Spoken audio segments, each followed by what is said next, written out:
उल्हासनगरमध्ये सुरू असलेल्या मुसळधार पावसाच्या पार्श्वभूमीवर महापालिका प्रशासन ॲक्शन मोडमध्ये आलेलं आहे.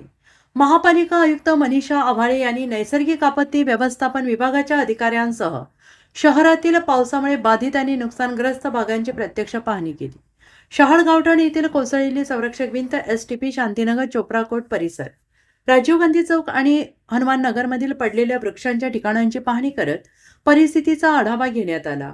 यावेळी आयुक्तांनी नागरिकांच्या सुरक्षिततेला सर्वोच्च प्राधान्य देण्याचे निर्देश दिले.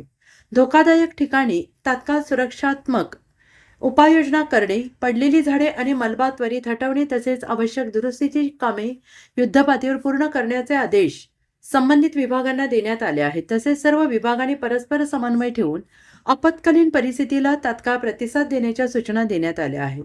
महापालिका प्रशासनाने नागरिकांना अफवांवर विश्वास न ठेवता कोणतीही आपत्कालीन घटना घडल्यास त्वरित महापालिकेच्या आपत्ती नियंत्रण कक्षाशी संपर्क साधण्याचे आवाहन केले आहे. Bureau report, metro news, Ulhasnagar.